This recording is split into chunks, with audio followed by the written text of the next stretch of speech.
तो जिसे मनुष्य का शरीर प्राप्त हुआ, अर्थात उसके पास पानी भी है, मिट्टी भी है और पात्र बन जाने की संभावना भी है। जो मनुष्य होकर संसार में आया है वो एक संभावना लेकर आया है। तो उसके पास में मिट्टी भी है, पानी भी है और पात्र बनने की संभावना भी है। अब चाहिए तो कुम्हार चाहिए, जो घड़ घड़ काढ़े खोट, अंदर हाथ सहारा दे और बाहर मारे चोट। गुरु की, शिष्य की, भाव की, भक्ति की, भक्त की अनेक अनेक व्याख्याएं, अनेक अनेक परिभाषाएं अनेक अनेक महापुरुषों ने की हैं। पर आपको स्मरण हो तो प्रथम दिन मैंने आपको निवेदन किया था कि ये विशिष्ट है, ये विशेष है, क्योंकि इसका वर्णन स्वयं भगवान कर रहे हैं। ये जो उद्धव गीता है, आप देखिए किस समय ये घटना घटी। भगवान अपने धाम को जा रहे हैं और उद्धव को अपना ज्ञान स्वरूप प्रदान करके जा रहे हैं। ये अध्यात्म दीप है, श्रीमद् भागवत का एकादश स्कंद, और उस एकादश स्कंद में भी ये जो उद्धव और कृष्ण संवाद है, ये अध्यात्म दीप है। तो एक एक शब्द जो आप और मैं यहाँ पर कह रहे हैं, सुन रहे हैं, जिसका हम श्रवण कर रहे हैं, चिंतन कर रहे हैं, ये अत्यंत महत्वपूर्ण है। और मुझे लगता है कि अगर ये समझ आ जाए, अगर ये हृदयंगम हो जाए, तो मुझे लगता है फिर किसी और ज्ञान की और फिर किसी और पोथी किताब की आवश्यकता नहीं रह जाती। भगवान ने जो आवश्यक था, जो महत्वपूर्ण था, वो सब उद्धव जी से कह दिया। देखो, कुछ लोग ज्ञान के मार्ग से चलते हैं, कुछ कर्म के मार्ग से, कुछ भक्ति के मार्ग से। भगवान ने सबका समाधान किया है। मैं उस दिन भी आपसे कह रहा था, एक माँ के दो बालक, दोनों को कुछ अलग अलग रुचता है खाने में, पर माँ दोनों को अलग अलग बनाकर खिलाती है, क्योंकि दोनों ही उसके हैं, भूखा किसी को भी नहीं रखती। तो भगवान ने भी यहाँ पर सबका समाधान किया है। भगवान ने ज्ञानी के लिए भी कुछ कहा है और भगवान ने कर्मकांडी के लिए भी कुछ कहा है। हाँ, पर इस एकादश स्कंद के संवाद से यह भी स्पष्ट होता है कि भगवान ने पक्षपात भक्ति का ही किया है। थोड़ी बात ज्ञान की कहकर, थोड़ी बात किसी अन्य मार्ग की कहकर, फिर भगवान आते भक्ति की ही बात पर हैं। बात भगवान भक्ति की ही करते हैं। इसलिए उस दिन मैंने आपसे निवेदन किया कि जो ज्ञान अर्जुन को मिला वो भी ज्ञान है, ये भी ज्ञान है, पर ये सरस ज्ञान है। इसमें भगवान बड़ी मीठी बात कहते हैं, बड़ी मधुर बात भगवान कहते हैं। तो हम चर्चा कर रहे हैं कि गुरु कैसा हो और शिष्य कैसा हो। तो गुरु के लिए भगवान ने कहा कि मदभिज्ञम गुरुम शांतम, ऐसा गुरु हो, और मदात्मकम। तो थोड़ी सी बात भगवान ने गुरु के लिए कही, फिर भगवान बड़े विस्तार से ये बताते हैं शिष्य कैसा होना चाहिए, हम कैसे हों, किस प्रकार हम स्वयं में वो पात्रता लाएं जिसमें वो वस्तु ठहरे। मैंने कहा ना, पानी भी है, मिट्टी भी है, पर मिट्टी और पानी एक साथ भी रख दिए जाएं तो भी जब तक कोई कुम्हार उसे पात्र का आकार न दे अपनी कला से, अपने कौशल से, तब तक उसमें कुछ संचय नहीं किया जा सकता। इसलिए पूर्व में कई बार हमने चर्चा की कि मनुष्य के जैसा दिखना एक बात है, पर मनुष्य होना दूसरी बात है। केवल सांस आती जाती हो, खाता हो, पीता हो और अपना परिवार का पोषण करता हो, तो अंग्रेजी में उसे कहते हैं living being. But there is a difference between a living being and a human being. मनुष्य की अपनी कुछ विशेषता है, मनुष्य की अपनी कुछ विलक्षणता है। मनुष्य में यदि पात्रता है, सुसंस्कृत है यदि उसका अंतःकरण, तो ही मनुष्य कहलाने योग्य है। तो हम कैसे हो, किस प्रकार हम स्वयं में पात्रता का विकास करें जिससे वो कृपा का जो रस है, जिससे वो भगवान की भक्ति जो है वो ठहरे उसमें। कई बार हम इस विषय पर चर्चा करते हैं कि भाव का स्पर्श तो हमको भी होता है, हमें भी होता है, कभी कभी भाव का स्पर्श हमें होता है, लेकिन वो जो भावना है वो हमारे भीतर स्थिर रूप से रह नहीं पाती। क्यों? क्योंकि उसको रखने के लिए जिस पात्रता की अपेक्षा है, आवश्यकता है, वो हमारे पास में नहीं है। तो थोड़ा भगवान बताते हैं कि किस प्रकार हमें स्वयं पर कुछ कार्य करना है, हमें स्वयं पर थोड़ा परिश्रम करना है। तो सबसे पहली बात क्या कही थी भगवान ने, आपको अगर थोड़ा स्मरण हो तो, अमानी। अमान्य मत्सरो दक्षो निर्ममो दृढ़ सौहृदः असत्वरोर्थ जिज्ञासु रनुसूयरमोघवा। सबसे पहले तो अमानी हो, ईर्ष्या और द्वेष से रहित उसका अंतःकरण हो। नहीं तो जहां जाएगा वहां ताप बढ़ाएगा। जिसका अंतःकरण ईर्ष्या और द्वेष की अग्नि में जलता होगा, वो स्वयं तो जलता ही है, लेकिन वो जहां जाएगा वहां क्या करेगा, वहां के वातावरण में तापमान की वृद्धि कर देगा। और ऐसा होता है भाई, ऐसा ही होता है। कई बार आपसे कहा जाता है कि आप केवल देखे नहीं जाते, आप महसूस भी किए जाते हैं। आपका अपना एक आभा मंडल है, वही लेकर आप यत्र तत्र जाते हैं। मैंने तो ऐसा अपने जीवन में बहुत बार अनुभव किया कि 2-4 जन बैठकर चर्चा कर रहे हैं और एकाएक एक अनधिकारी व्यक्ति बीच में आकर बैठ जाता है और बस आपकी चर्चा, आपका चिंतन, आपका रस सब बाधित हो जाता है। वो अपात्र, वो अयोग्य जो आकर बैठा है, वो अपने साथ कुछ ऐसा लेकर आया है जो अब आपको रसास्वादन नहीं करने दे रहा है। तो ईर्ष्या द्वेष करने वाले का स्वयं का मन, स्वयं का चित्त तो बिगड़ता ही है। वो जहां जाता है वो वहां भी वातावरण में एक नकारात्मकता पैदा करता है, अपवित्रता लेकर आता है, वो असुचिता लेकर आता है। शरीर पर केवल इत्र लगा लेना पर्याप्त नहीं है भाई। हम साधक हैं, हम अपने भाव देह पर कार्य कर रहे हैं। यहां हम किसी और कारण से आए हैं, किसी और देश से आए हैं।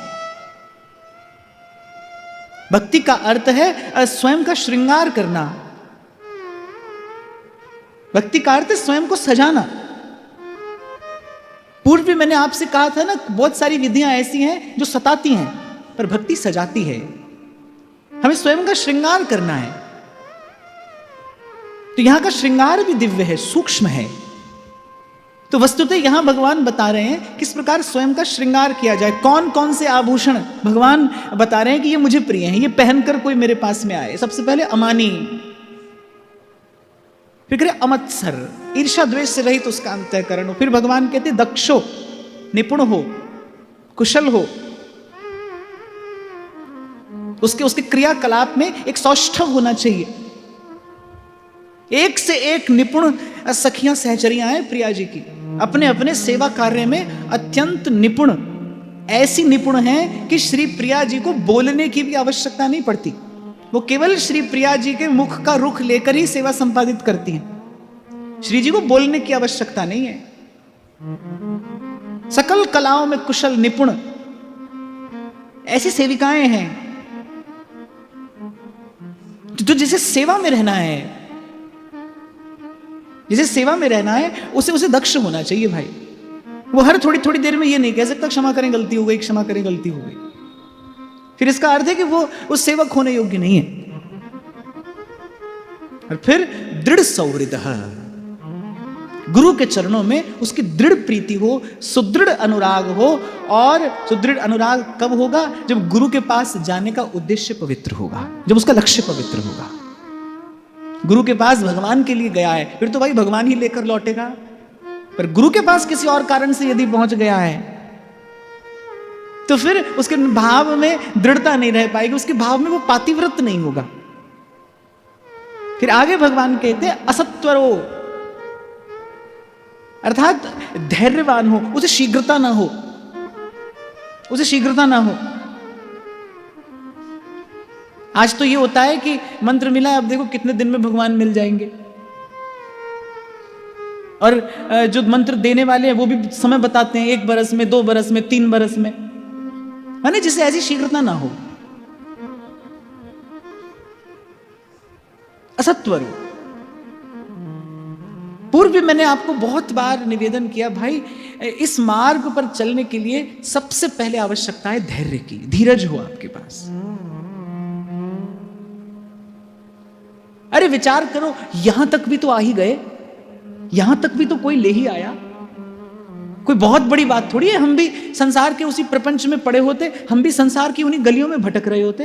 कोई कोई विशेष नहीं है, हम में कोई विलक्षणता नहीं है, हमें कोई विशेष प्रतिभा नहीं है। हम यदि ये सोचें कि अपने पुण्य से कुछ करके यहाँ तक आ गए हैं तो समझने में भूल है। कुछ विशेष प्रतिभा हम में नहीं है, प्रभु की कृपा है यहाँ तक ले आई है। मैं तो कहता हूँ भजन का मार्ग ऐसा है, भक्ति का मार्ग ऐसा है, इस पे तो धीरे धीरे चलने में ही सुख है, धीरे धीरे चलने में ही आनंद है। तलाशे तलब में वो लज्जत मिली है, दुआ कर रहा हूं कि मंजिल ना आए। तलाशे तलब में वो लज्जत मिली है। तो जो प्रतीक्षा कर सकता हो, जो धैर्य रख सकता हो, बहुत बड़ा गुण है धीरज, बहुत बड़ा गुण है। धीरज आपको विशेष बना देता है, धीरज आपको विशेष पात्र बना देता है।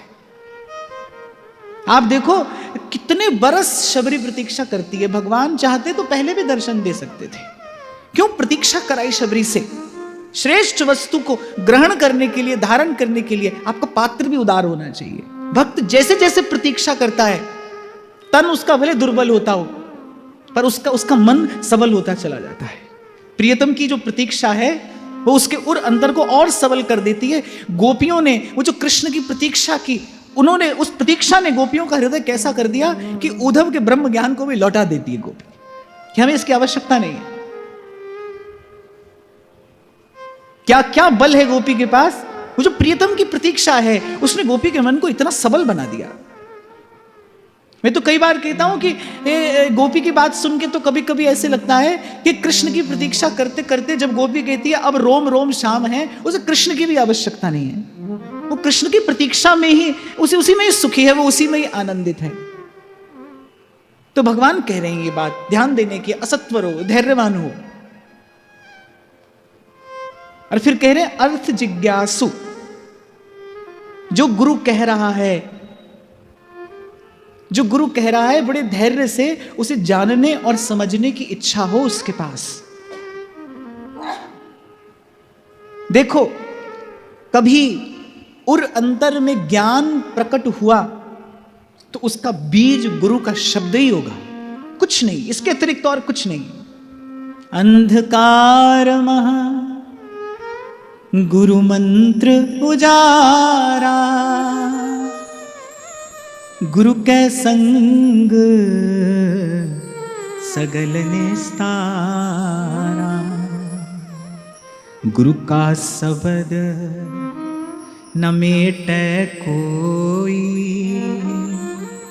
कह नानक नानक हरि सो। गुरु का शब्द बहुत ध्यान से सुनकर उसके वास्तविक अर्थ को, उसके मर्म को ग्रहण करने की इच्छा रखता हो। मैं फिर दोहराऊंगा, ये सब गुण आएंगे हमें कब? जब हमारा उद्देश्य पवित्र होगा, जब हम वस्तुतः भगवत प्रेम चाहते होंगे। बहुत बहुत कारणों से लोग पहुंच जाते हैं गुरु के पास, बहुत बहुत कारणों से। संसार की भी कामना होती है, लोक परलोक सिद्ध करने की भी कामना होती है, तभी टिक नहीं पाते। गुरु के पास केवल सेवा के लिए जो जाता है उसे वस्तु की प्राप्ति होती है। वो भगवान तक चलकर नहीं जाता, भगवान उस तक चलकर आते हैं। सांदीपनी मुनि के प्रसंग से तो यही प्रकट होता है कि गुरु की सेवा क्यों कर रहे हैं, क्योंकि गुरु की सेवा ही प्रिय है। वो सेवा से कुछ नहीं चाहते, सेवा का फल सेवा। भजन का फल क्या है? भजन। सेवक जी महाराज कहते हैं ना, श्री हरिवंश नाम नित्य कहें, नाम प्रताप नाम फल ले। आज आपने चार माला की तो इसका क्या फल चाहते हैं आप? इसका फल यही मिले कि कल वो चार माला, मैं ये नहीं कहूंगा कल 4 की 8 हो जाएं, मैं तो ये कहूंगा कि कल वो 4 माला और मन से हो, और अगले दिन वो 4 माला और मन से हो। क्योंकि गणना और संख्या में तो मैं नहीं पढ़ता, मैं कहता हूं जो भी किया जाए प्रीति सहित यह नाम कहाई। वो प्रेम से किया जाए, वो भाव से किया जाए, वो अनुराग से किया जाए, वो विनयुक्त होकर किया जाए, वो निर्मल और पवित्र हृदय से किया जाए। वो थोड़ा किया जाए, घना किया जाए, क्योंकि थोड़ा घना तो हमारी दृष्टि में थोड़ा घना है ना, प्रभु की दृष्टि में तो ना थोड़ा है ना घना है। असल में हम जहां से खड़े होकर संसार देखते हैं ना, वहां संसार कुछ और दिखाई पड़ता है। श्री ठाकुर जी जहां से संसार देखते हैं, वहां से संसार कुछ और दिखाई पड़ता है। तो थोड़ा ज्यादा, पाप पुण्य, अच्छा बुरा, ऐसा वैसा, मेरा तेरा, ये सब तो हमको दिखाई पड़ता है, प्रभु को दिखाई नहीं पड़ता है। तो कहा असत्वरो, फिर कहा अर्थ जिज्ञासु, और कहा अनुसूय, अर्थात दूसरे में दोष देखने वाला ना हो। अरे दोष तो दोष, हम लोग तो ऐसे हैं कि गुण में से भी दोष निकाल लेते हैं। एक व्यक्ति तो भजन कर रहा है, हम देखकर क्या करें, बोले अरे दूसरों को दिखाने के लिए करता है, अरे ऐसी पाखंड करता है, दूसरों को दिखाने के लिए करता है। क्या खबर है भाई, भजन ही करता हो, और करता हो नहीं करता हो। पर मुझे लगता है कि जो दोष देख रहा है, जिसकी दृष्टि में दोष आ रहा है, उसका स्वयं का हृदय कैसा है। तभी मेरे कबीर साहब कहते हैं, पहले ये मन काग था, करता जीवन घात। काग था यानी कौए की तरह केवल मांस ही चुगता था। अब तो मन हंसा भया, मोती चुग चुग खा। अब गुरु की कृपा से, अब सत्संग की कृपा से इसे गुण ग्रहण करना आ गया है। अब तो मन हंसा भया, मोती चुग चुग खा। पहले कहते काग था तो करता जीवन घात, आत्मघात है। देखो जब भगवान श्री शबरी जी को नवदा भक्ति का उपदेश कर रहे हैं, तो जब जब प्रसंग आता है मैं इस बात का स्मरण स्वयं भी कर लेता हूं कि एक बात को भगवान ने बहुत सख्ती से ना कहा है, माने बड़े स्पष्ट शब्दों में, माने स्वप्न में भी नहीं हुई ये बात। तो क्या, सातम सम मोहि मैं जग देखा, मोते अधिक संत कर लेखा, आठम जथा लाभ संतोषा। और फिर प्रभु कहते हैं सुपने हूं नहीं देखूं पर दोषा।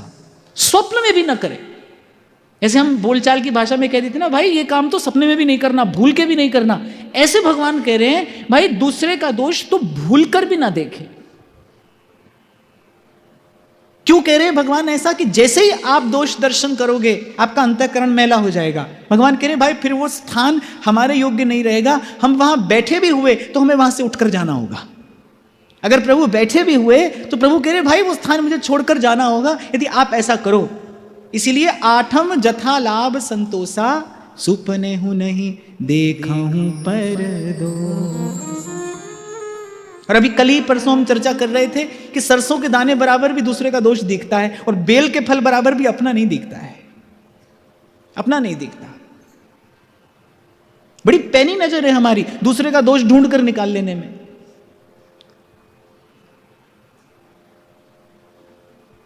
एक बात यहां और कहकर आगे चलेंगे कि दिखे, दोष दिखे तो कम से कम उस वृत्ति से मुक्त होने का उपाय करिए। मैं ये नहीं कहूंगा कि आप आज यहां से सुनकर जाइए और बस कल से दिखाई नहीं पड़ेगा दोष, मुझे ही दिखाई पड़ जाता है। मैं तो अपनी बात ही कह रहा हूं, मैं तो आप लोगों से जो कहता हूं वो साधक जीवन का अनुभव है, मैं तो अपनी बात कह रहा हूं। हाँ, पर यह है कि उस वृत्ति का विकास ना होने पाए अपने भीतर। प्रभु से प्रार्थना करिए, थोड़ा नाम जप करिए कि हे प्रभु मैं मुक्त नहीं हो पा रहा हूं इस वृत्ति से, आप मुझे मुक्त करिए, आप मेरे अंतःकरण को शुद्ध करिए, आप मेरा मन निर्मल करिए। पर उसे थोड़ा सा भी स्थान अपने भीतर ना दिया जाए। मैं तो कहता हूं दोष हो, मान लीजिए जो आप देख रहे हैं वो है, पर आप एक बात का विचार करिए ना, आपके देख लेने से आपका लाभ क्या है। अच्छा, हमारे देख लेने से तो व्यक्ति का दोष दूर हो नहीं जाता है, संक्रमित हो जाती है वो वृत्ति। कल आपको एक छोटा सा उदाहरण दिया ना मैंने, आप बड़ी सुंदर वस्तु है उसका गुण गाओगे तो आपको मिलेगी। ऐसे जब आप दोष दर्शन करते हैं तो वो भी संक्रमित हो जाता है। और एक और बात भी मैं मानता हूं, मेरा इसमें बड़ा विश्वास है कि जैसे 2-3 बरस के बालक के सामने कोई स्त्री पुरुष यदि कोई शारीरिक क्रिया करते हो तो उस 2-3 बरस के बालक के मन में कोई विकार नहीं आता, क्योंकि बालक का उस क्रिया से कोई परिचय ही नहीं है। दोष कब दिखाई पड़ता है? जब वो पहले हमारे भीतर है। यदि हमारे भीतर नहीं है तो हमें दिखाई नहीं पड़ेगा, यदि उससे हमारा परिचय नहीं है तो हम नहीं देख पाएंगे। हम पहचानेंगे कैसे? और जो स्वयं में ही है, छिपकर बैठा है, ऐसी स्थिति में तो यदि कार्य हो तो स्वयं पर होना चाहिए। ये बात बड़ी महत्वपूर्ण है, इसीलिए भगवान ने वहां भी कही। जब शबरी जी को नवदा भक्ति का उपदेश कर रहे हैं, वहां भी कही, अच्छा और वहां भगवान कहां कह रहे हैं? 8वीं भक्ति के बाद, बिल्कुल सोपान पर पहुंचने से पहले, नवम सरल सब सोच्छल हीना, मम भरोस ही हर्ष न दीना। वहां 9वें सोपान पर पहुंचने से ठीक पहले भगवान कहते हैं, इससे एक ये संकेत भी मिलता है कि ये वृत्ति बहुत दूर तक हमारा पीछा नहीं छोड़ती। हम खूब अच्छा साधन करते हो, भजन करते हो, पर ये जो दूसरे का दोष देखने की वृत्ति है, ये बड़ी देर तक हमारे पीछे लगी रहती है, बड़ी दूर तक हमारा पीछा करती है। बिल्कुल जब भगवान मिलने को हैं, उससे ठीक पहले भी ये वृत्ति आपका पतन करा सकती है, आपसे भूल हो सकती है भाई। इसलिए भगवान ने कहा, सुपने हूं नहीं देखाऊं पर दोषा। देखो, दोष देखोगे तो जिह्वा से उसकी निंदा हो जाएगी। यदि दोष देखा तो उसकी निंदा हो जाएगी, और निंदा होते ही क्या होगा? ध्रुवदास कहते हैं, मूर्ख पर्वत पाप को ले चलो अपने साथ। निंदा करते ही जिसकी निंदा की, उसकी पाप की गठरी आपने अपने सर रखी। तो कबीर जी तो कहते हैं कि भाई 2-4 निंदक रखिए अपने पास, आपके आसपास रहें। वो तो कहते हैं, जग में हितवा 3 है, निंदक माई बाप। बोले माँ बाप के अलावा अगर कोई हित करता है, निष्काम हित, तो बोले आपका निंदक करता है। हितवा 3 है। वो तो कहते हैं निंदक को बिल्कुल पास रखिए, आंगन कुटी छवाए, घर में रखिए, भोजन पानी की व्यवस्था करिए। जो निंदक है आपका, बोले वो आपके अंतःकरण को शुद्ध करने का काम कर रहा है। जो भूल से जाने अनजाने आपसे पाप हो जाता है ना, बोले वो उसका मार्जन कर देता है। पर उनका कहने का तात्पर्य क्या है? कहने का तात्पर्य यही है, जो निंदा करता है वो निंदा करने वाले का पाप लेता है, उसका पाप ग्रहण करता है। और जो पाप ग्रहण कर रहा है, वो अपने जीवन में ताप की व्यवस्था ही तो कर रहा है। पाप का परिणाम ताप ही तो है। अंतःकरण तपता है, जलता है। काम की अग्नि में, क्रोध की अग्नि में, ईर्ष्या, असूया और द्वेष की अग्नि में अंतःकरण ही तो जलता है।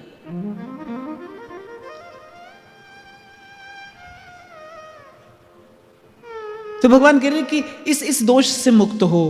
और फिर कह रहे हैं अमोघ वाक। अब अमोघ वाक का अर्थ यहां शिष्य के संबंध में क्या लेना चाहिए कि अनर्गल बोलने वाला ना हो। आपकी वाणी में बल कब होता है? जब आप कुछ सार्थक कहते हैं। बहुत संतों का अनुभव मैंने पढ़ा भी, उनके मुख से सुना भी, मौन से वाणी में बल आता है। आप देखो, किसी किसी की बात संसार सुनता है, मानता है। किसी किसी की बात संसार सुनता है, मान लेता है।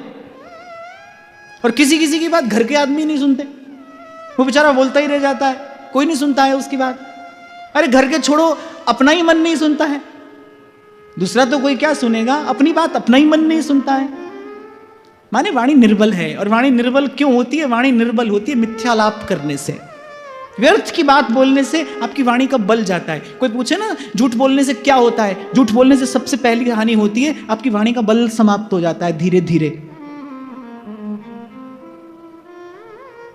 सच्चे आदमी का शब्द भगवान के दरबार तक पहुंचता है, प्रभु के द्वार तक पहुंच जाती है। एक सत्यनिष्ठ व्यक्ति की बात। साधु बोले सहज सुभाए, साध का कहा वृथा नहीं जाए। क्यों? क्योंकि सच बोलता है। और संत तो कहते हैं सांच बराबर तप नहीं। झूठ मत बोलिए, वृथा मत बोलिए। प्रयास ऐसा करिए जहां 4 शब्दों की आवश्यकता हो, वहां 2 में ही आपका काम चल जाए। अनर्गल मत बोलिए। कुछ लोग सिर्फ बस ऐसे कुछ बोलने के लिए ही बोल देते हैं। माने ना उनको कुछ जानना है, ना उनको कुछ पूछना है, ना उनके मन में कोई जिज्ञासा है, बस ऐसे ही बोलने के लिए बोल दिया। एक और बात मैं आपको बताऊं, देखकर हम अपनी शक्ति गंवाते हैं, बोलकर हम अपनी शक्ति गंवाते हैं। और बोलने से तो बहुत अधिक मात्रा में शक्ति का व्यय होता है। ये व्यय अपव्यय ना हो।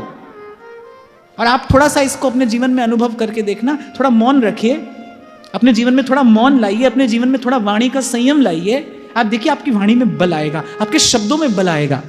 आपकी बात को कोई सुनेगा, आपकी बात को कोई मानेगा। कभी कभी होता है ना भाई, किसी के 2 शब्द हमारे लिए बड़ा समाधान बन जाते हैं। किसी के शब्दों से 2 घड़ी की सांत्वना भी नहीं मिलती। और किसी किसी के 2 शब्द जीवन भर के लिए समाधान बन जाते हैं। एक युवान जा रहा है दूल्हे की वेशभूषा पहनकर, रास्ते में एक संत की कुटिया पड़ती है। संत उसका रूप देखकर कहता, अरे रज्जब तू गज्जब क्यों, सिर पे बांधा मोर, आया था हरि भजन को करी नरक की ठौर। संत के 4 शब्द लग जाते हैं और व्यक्ति भजन में लग जाता है। वो संसार के संबंधों के उस जाल में उलझने जा रहा था, 2 शब्द संत ने कहे और उसका कल्याण हो गया। ये क्या है? ये संत की वाणी का बल है। तो आपकी वाणी में किसी का हित हो, आपकी वाणी किसी के लिए समाधान बने, आपकी वाणी किसी के लिए औषधि बने। और ये तभी होगा जब आप अपनी वाणी का अपव्यय नहीं करेंगे। बोलते ही रहते हैं, बिना ही बात के बोल रहे हैं, जिन शब्दों की आवश्यकता नहीं है वो भी बोल रहे हैं। साधारण बोलचाल की भाषा में भी मैं कई बार देखता हूं कि जैसे क्या कहेंगे कि हमारे वहां पंजाब की तरफ चले जाओ तो कहेंगे रोटी शोटी खा लो, ऐसे ही अनर्गल। एक और बात, ये बात मैंने पढ़ी थी ब्रह्म ऋषि स्वामी श्री सत्यानंद जी महाराज की पुस्तक में। वो कहते हैं कि मैं देखता हूं कि भोजन पर जाते हैं किसी के यहाँ, वो भी कहते हैं थोड़ा ले लो, फिर वो कहते नहीं, फिर वो कहते नहीं थोड़ा सा तो ले लो, बोले नहीं बस हो गया, बोले थोड़ा ले लो, बोले चलो थोड़ा ले ही लेते हैं। अरे लेना ही था तो उसको भी 2 बार क्यों बुलवाया और आप भी 2 बार क्यों बोले, ले ही लेते। और जो परोसने वाला है उसकी भी बात मुझे समझ में नहीं आती। भाई खा ही रहा है तो 2 रोटी तेरे यहाँ खा रहा है तो तीसरी कहीं और खाने तो जाएगा नहीं। तभी लोग कहते हैं बोले परोसना बड़ी कला होती है। मेरे पास तो बिल्कुल नहीं है भाई, मैं तो एक बार भी बड़ी कठिनाई से पूछ पाता हूं। हाँ भाई खाना है तो खा लो, जितना खाना है उतना ही खा लो, और अगर ना कहा है तो फिर ना ही रहने दो। और यदि हाँ ही कहना था तो फिर पहली बार में कह देते। ये हाँ ना करके क्या किया, अपनी शक्ति का अपव्यय किया। चलो कहने का मेरा तात्पर्य ये है, साधक के जीवन में ये सब नहीं होना चाहिए। देखो जितना साफ सुथरा आप अपना व्यवहार रखोगे, जितना साफ सुथरा आप अपना आचार विचार रखोगे, उतनी शीघ्र भक्ति का बीज आपके हृदय में अंकुरित भी होगा और फलीभूत भी होगा। कसौटी आपका व्यवहार ही बनेगा भाई, ये भूलना मत। आप ये नहीं समझना कि व्यवहार में आप कुछ भी कर रहे हैं, मनमानी चाल से चल रहे हैं, और मंदिर में बैठकर 4 की जगह आपने 8 माला की तो आप बड़े भक्त हो गए। मैं आपकी भूल सुधारता चलूं, भगवान को 4 8 से कुछ लेना देना नहीं भाई, कुछ भी। 4 भी आपके लिए, 8 भी आपके लिए, 2 भी आपकी, 100 भी आपकी। प्रभु तो ये देखते हैं भाई जब तू मेरे संसार में जाता है, नहीं तो क्यों नरसिंह मेहता गाते, वैष्णव जन तो तेने कहिए जे पीर पराई जाने रे, पर दुखे उपकार करे सोए, मन अभिमान ना आने रे, वैष्णव जन। सब कहिए, पीर पराई जाने रे, पर दुखे उपकार करे सो, मन अभिमान ना आने रे, वैष्णव जन तो तेने कहिए, सकल लोक मां सौने वंदे, निंदा ना करे केनी रे, सकल लोक मां सौने वंदे, निंदा ना करे केनी रे। और ये किसके शब्द हैं जिसका रोम रोम भगवान के रंग में रंगा है?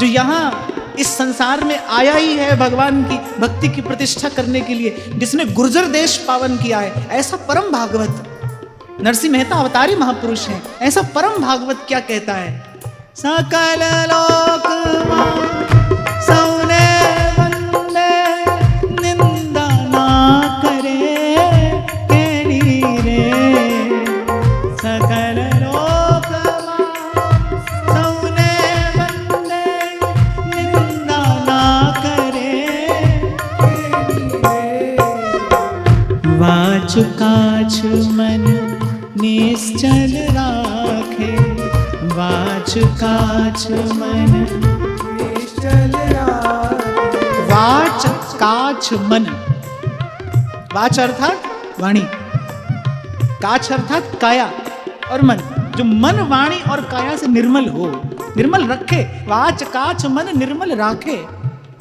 वाच काच मन निर्मल राखे, वाच काच मन निर्मल राखे। धन धन जननी तेरी रे, वैष्णव जन तो नेने कहिए, पीर पराई जाने रे। पर दुखे उपकार करे सो, मन अभिमान